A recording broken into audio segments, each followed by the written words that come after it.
हम क्लास 9 का chapter number 3 पढ़ेंगे, परमाणु एवं अणु, यानी कि एटम्स एंड मॉलिक्यूल्स।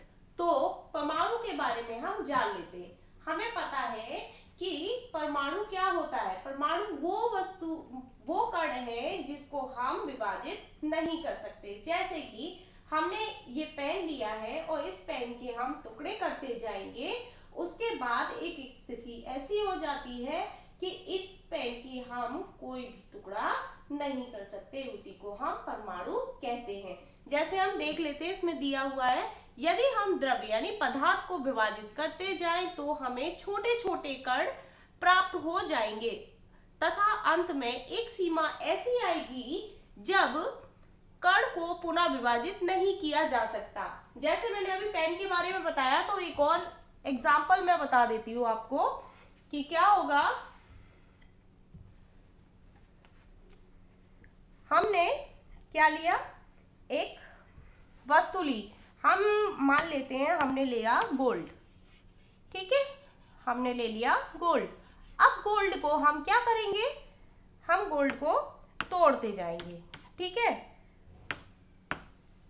तोड़ दिया, फिर तोड़ दिया, फिर तोड़ दिया, फिर तोड़ दिया, फिर उसके बाद एक स्थिति ऐसी आ जाएगी कि हम इसको इससे ज्यादा नहीं तोड़ पाएंगे, इसी को हम कहते हैं परमाणु, ठीक है।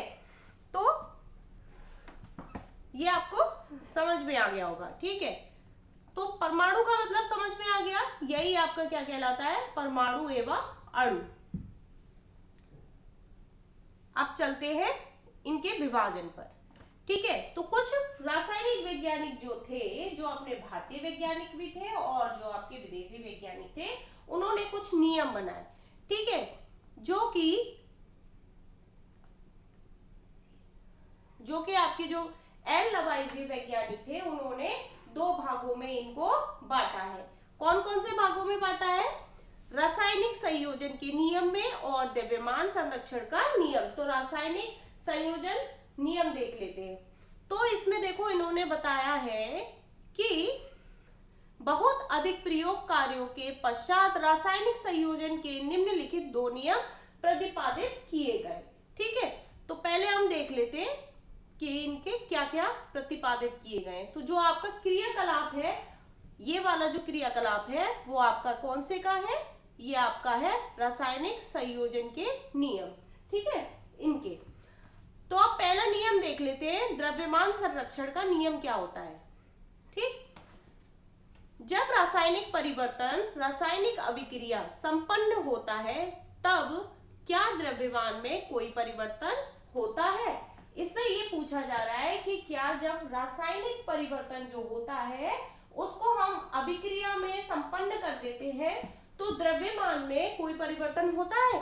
तो ये देख लेते हैं। तो देखो मैं आपको बताती हूँ एक सीधी सी सरल भाषा में कि द्रव्यमान का जो परिवर्तन होता है, वो द्रव्यमान का परिवर्तन तो अभिक्रिया से बदल जाता है, पर उसका कोई परिवर्तन नहीं होता। कैसे, देखो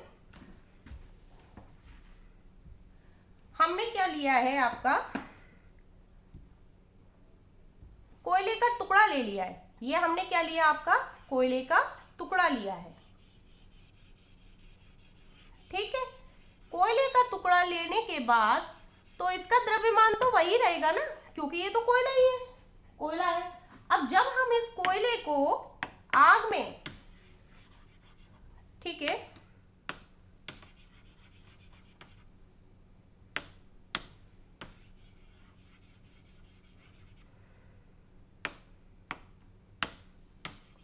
आग में जलाते हैं तो ये जलने के बाद हमें क्या प्राप्त होती है, ये जलने के बाद हमें रेत में प्राप्त होती है। किसमें होती है, राख में प्राप्त होती है। तो देखो कोयला, जब इसका जो द्रव्यमान है, इसका मतलब आपने इसको मान लो कोयले का वजन कितना हुआ, 10 ग्राम हुआ, ठीक है। और इसको जब हमने जलाया, जो हमने इस कोयले को जलाया है, तो जो कोयला है वो किस में परिवर्तित हो गया, राख में परिवर्तित हो गया। यानी कि उसने अभिक्रिया की, किससे, आग से जलने के बाद उसने प्रक्रिया की, यानी कि क्रिया की, तो वो किस में बदल गई, राख में बदल गई। जो 10 ग्राम था वो राख उसकी कितनी रह गई होगी, ज्यादा 2 ग्राम, ठीक है, कितनी रह गई? 2 ग्राम। मतलब कि द्रव्यमान में कोई परिवर्तन नहीं हुआ, पर अभिक्रिया में परिवर्तन हुआ, क्योंकि वो उसे जलाया, उसने जलाने के बाद उसको क्या बनाया? राख बनाया। तो इसका कहने का मतलब ये है कि द्रव्यमान में तो कोई परिवर्तन नहीं होता है, पर उसकी अभिक्रिया में जरूर परिवर्तन होता है, ठीक है, क्योंकि हम कोयले से राख बना सकते हैं, पर राख से हम कोयला नहीं बना सकते, पर उसका जो द्रव्यमान था वो वहीं का वहीं रहा, क्योंकि वो कोयले से राख बनी, ठीक है।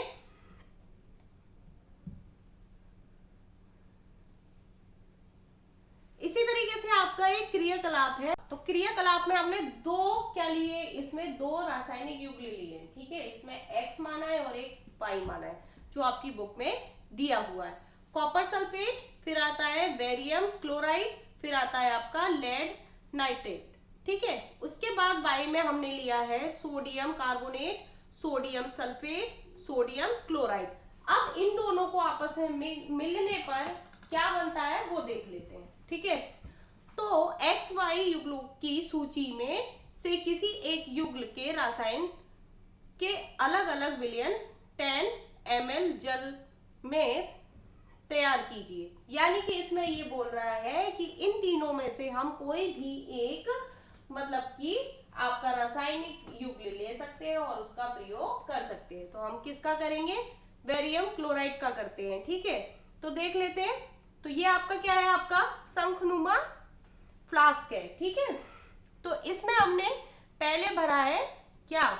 आपका X विलियन डाल लिया हमने, कोई भी ले लिया, तो विलियन को एक शंक्वाकार फ्लास्क लिया, उसमें X विलियन को एक छोटे परत नली में ले लिया, मतलब कि हमने इस छोटे परत नली में ले लिया है, जो भी बेल्जियम ले लिया या क्लोराइड ले लिया, जो भी ले लिया, ठीक है। हमने एक उठा के हमने ले लिया, यानी कि हमने सोच लिया कॉपर सल्फेट ले लिया, ठीक है। कॉपर सल्फेट को लेने के बाद क्या होता है कि छोटी परत नली में हमने डाल दिया। अब देखो इसमें क्या है? कार्क, यानी कि इसके ऊपर जो ढक्कन लगा हुआ है ये है आपकी डोरी, और इसमें ये शंखनुमा फ्लास्क और छोटी परत नली है, ये आपकी X विलियन किस में भरा? छोटी विलियन में भरा है, और Y विलियन किस में भरा है? बड़े फ्लास्क में भरा है, ठीक है। अब देखते हैं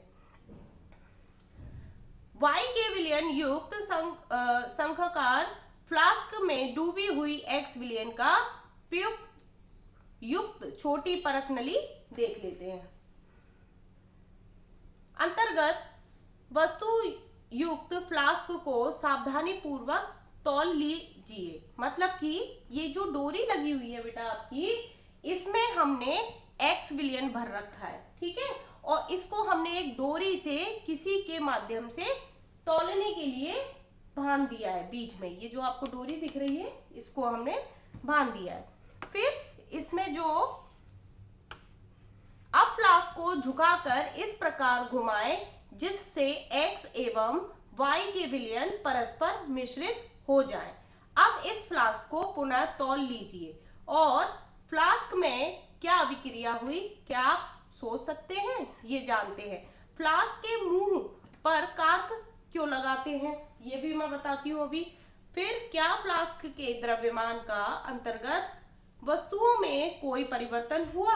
तो ये देखते हैं अभी थोड़ी देर में, पहले इसको पढ़ लेते हैं। द्रव्यमान संरक्षण के नियम के अनुसार किसी रासायनिक अभिक्रिया में द्रव्यमान का ना तो सृजन किया जा सकता है और ना ही विनाश किया जा सकता है। सीधी बात ये है, जैसे अभी मैंने कोयले का बताया था आपको, जो कोयला था हमने उस कोयले को लिया, जो उसका द्रव्यमान था, यानी कि हमने उसको रखा, उसके बाद हमने उसको जलाया, और उसके बाद हमें क्या प्राप्त हुई? उसकी राख। ना तो हम उसका सृजन कर सकते हैं, यानी कि राख बनने के बाद हम उसे कोयला तो बना नहीं सकते, और ना ही उसको विनाश कर सकते हैं। और जब क्या कोयले का नाश हो गया, यानी कि उसका विनाश हुआ? नहीं हुआ, क्योंकि वो दूसरे फॉर्म में बदल गया, वो राख में बदल गया। इसी तरीके से इसमें क्या बताया जा रहा है, जब हम X विलयन को Y विलयन को एक साथ मिला देते हैं तो क्या होता है? वो आपस में मिल जाते हैं, और इसमें हमें किस तरीके का पदार्थ मिलता है? इसमें हमें एक सफेद रंग का विलयन प्राप्त होता है, जिसे हम ना तो क्या कर सकते हैं, मतलब कि उसका ना तो निर्माण कर सकते हैं और ना ही हम उसका विनाश कर सकते हैं। ठीक है, उसकी आपस में अभिक्रिया हो जाती है।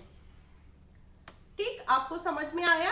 कहने का मतलब ये है द्रव्यमान का ना तो हम सृजन कर सकते हैं, ना तो उसका हम निर्माण कर सकते हैं और ना ही उसका विनाश कर सकते हैं। आपको शायद इसमें ना ज्यादा समझ में आ रहा हो तो मैं आपको एक और एग्जाम्पल दे देती हूँ। जैसे कि हमने ये कागज लिया है, ठीक है, लगभग इस कागज का द्रव्यमान जो होगा, मतलब कि इसका जो वजन होगा वो कितना होगा, 1 ग्राम से भी 1 ग्राम मान लो, ठीक है, 1 ग्राम होगा। और इसको हमने क्या किया, ये कागज है यानी कि ये द्रव्यमान है, इसको हमने जलाया।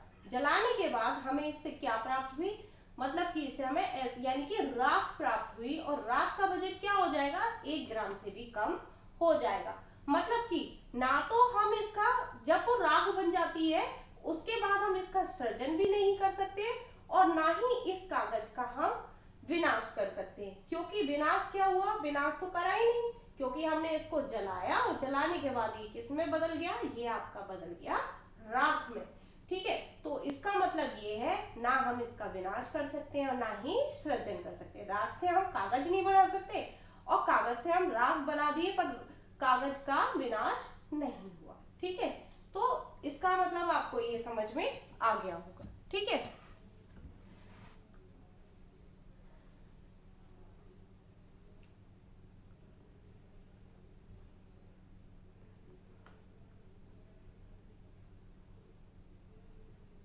फिर चलते हैं आगे, स्थिर अनुपात का नियम। ठीक है, तो स्थिर अनुपात का नियम है जो आपके वैज्ञानिक थे लवाइजिया एवं अन्य वैज्ञानिकों ने इस बात पर प्रकाश डाला कि कोई भी यौगिक दो या दो से अधिक तत्वों से निर्मित होता है। मतलब इन दोनों ने सर्च की कि जो कोई भी यौगिक होता है वो 2 या 2 से अधिक तत्वों से निर्मित होता है। इस प्रकार प्राप्त यौगिक में इन तत्वों का अनुपात स्थित होता है, इनका अनुपात स्थिर होता है। ठीक है, चाहे इसे किसी स्थान से प्राप्त किया गया हो अथवा किसी ने भी इसे बनाया हो। मतलब कि इन सब का एक अनुपात होता है, चाहे कहीं से भी इसका निर्माण हो और चाहे किसी ने भी इसको बनाया हो। ठीक है, जैसे यौगिक जल में हाइड्रोजन एवं ऑक्सीजन के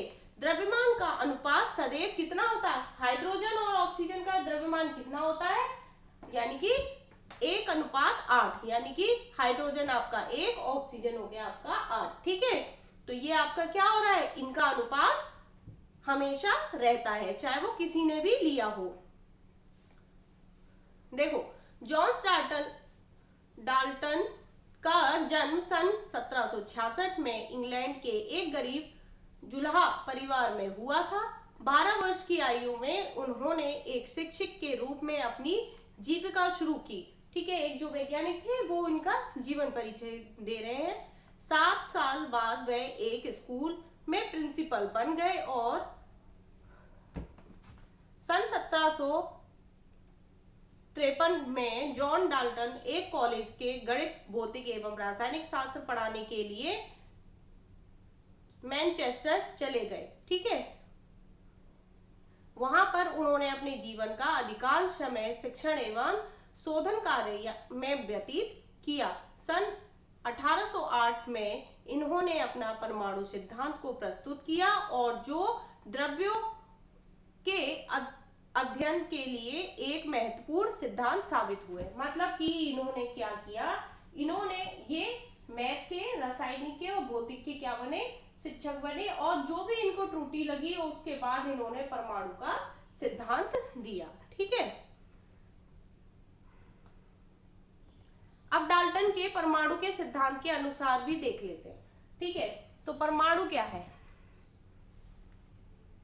डाल्टन के परमाणु सिद्धांत के अनुसार सभी द्रव्य चाहे तत्व, यौगिक या मिश्रण हो, डाल्टन के अनुसार चाहे वो द्रव्य, तत्व, यौगिक, मिश्रण हो, सूक्ष्म कणों से बने होते हैं। कोई भी जो भी तत्व होता है वो किससे बना होता है, छोटे छोटे कणों से मिलकर बना होता है, जिन्हें परमाणु कहते हैं। डाल्टन के सिद्धांत की विवेचना निम्न प्रकार से कर सकते हैं। अब देखो हम बताते हैं कि हमने आपका कोई भी वस्तु ली, ठीक है, हमने आपकी कोई भी वस्तु ली, जो कि हमने ये ईंट ले ली, ठीक है। अब ईंट को हमने किससे बनाया, छोटे छोटे कड़े, यानी कि हमने उसमें मिट्टी जो ली, मिट्टी को लेकर, मिट्टी जो बनती है वो किससे बनती है, छोटे छोटे कड़ों से बनती है। तब जाके हमें क्या प्राप्त होती है, ईंट प्राप्त होती है। फिर ईंट से हम क्या करते हैं, मकान बनाते हैं, ईंट को रखते हैं, मसाला लगाते हैं, फिर ईंट को जोड़ते हैं, तब जाके हमारे पास क्या बनता है, मकान बनता है। तो इनका कहने का मतलब है कि कोई भी वस्तु हो या कोई भी आपकी जो निर्माण की हुई चीजें होती है, जैसे पेन हो गया, ईंट हो गई, जितनी भी वस्तुएं हैं वो उनको सबसे पहले किसके द्वारा बनाया गया है, कणों से बनाया गया है। कणों को ही हम क्या कहते हैं, परमाणु कहते हैं, ठीक है। तो इतना आपको समझ में आ गया होगा।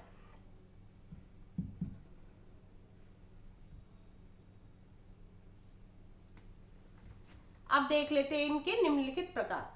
सभी द्रव्यमान परमाणुओं से निर्मित होते हैं। अभी बताया सभी जो द्रव्यमान होते हैं वो परमाणुओं से निर्मित होते हैं, जो कि रासायनिक अभिक्रिया में भाग लेते हैं। फिर आपका दूसरा आ जाता है परमाणु अभज्य सूक्ष्मतः कणों से कण होते हैं, सूक्ष्मतम कण होते हैं, जो रासायनिक अभिक्रिया में ना तो सृजित या होते हैं और ना ही विनाश होते हैं। मैंने आपको बताया ना तो हम उनका सृजन कर सकते हैं, ना ही उनको विनाश कर सकते हैं, ना तो हम दोबारा बना सकते हैं और ना ही पूरी तरीके से उसको खत्म कर सकते हैं। दिए गए तत्व के सभी परमाणुओं का द्रव्यमान एवं रासायनिक गुणधर्म कैसे होते हैं, समान होते हैं। क्या होता है, द्रव्यमान और रासायनिक गुणधर्म कैसे होते हैं, वो समान होते हैं, ठीक है। भिन्न भिन्न तत्वों के परमाणुओं के द्रव्यमान एवं रासायनिक गुणधर्म भिन्न भिन्न होते हैं। पांचवा है, भिन्न भिन्न तत्वों के परमाणु परस्पर छोटी पूर्ण संख्या के अनुपात में संयोग का यौगिक निर्मित करते हैं, ठीक है। ये क्या होते हैं, छोटे छोटे संयोग का निर्मित करते हैं, यौगिकों का निर्माण, यानी कि छोटे छोटे कण मिलकर तब हमें कोई वस्तु को प्राप्त करते हैं। किसी भी यौगिक में परमाणुओं की सापेक्ष संख्या एवं प्रकार निश्चित होती है, यानी कि उनकी संख्या और उनके जो प्रकार होते हैं वो निश्चित होते हैं, ठीक है।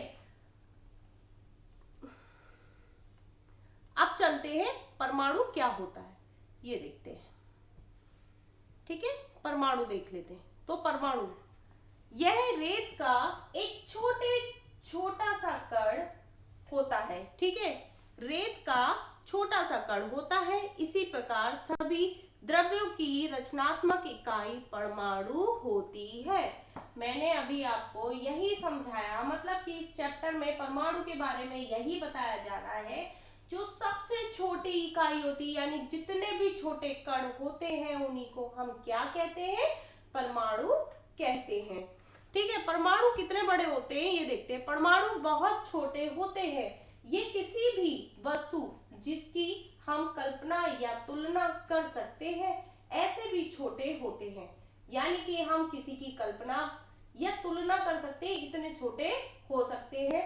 लाखों परमाणुओं को जब एक के ऊपर एक चट्टे के रूप में रखें तो बड़ी कठिनाई से कागज की एक शीट जितनी मोटी परत बन पाएगी, यानी कि हमने छोटा, यानी कि देखो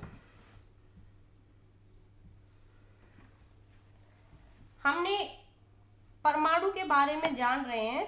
तो परमाणु क्या कर रहा है, एक एक एक एक एक एक इतने छोटे छोटे जो कण हैं इनको हम एक साथ इकट्ठा, यानी कि इसको चट्टान जैसी बनाएंगे, तब हमें एक पेपर जैसा कुछ दिखाई देगा। तब जाके हमें पता चलेगा कि ये एक परत बनी, किसकी, परमाणुओं की, यानी कि जिस परमाणु को हम कह रहे हैं उसको हम क्या कहते हैं, इसको हम आपको वस्तु कहते हैं, ठीक है, जब हम कणों को उठाएंगे तब परमाणु कहते हैं, और जब परमाणु आपस में मिलने लगते हैं, कण पे कण मिलने लगते हैं, तो उसको हम वस्तु कहते हैं। ठीक है, इसको हम परमाणु त्रिज्या को किससे नापते हैं? नैनोमीटर से नापते हैं। किससे नापते हैं बेटा? नैनोमीटर से। इसका फॉर्मूला होता है 10⁻⁹ मीटर 1 mm, nm, ठीक है, यानी कि नैनोमीटर। तो 1 मीटर में कितने होते हैं? 10⁹ होती है, जिसको हम नैनोमीटर में मापते हैं। तो आपको इतना समझ में आ गया होगा।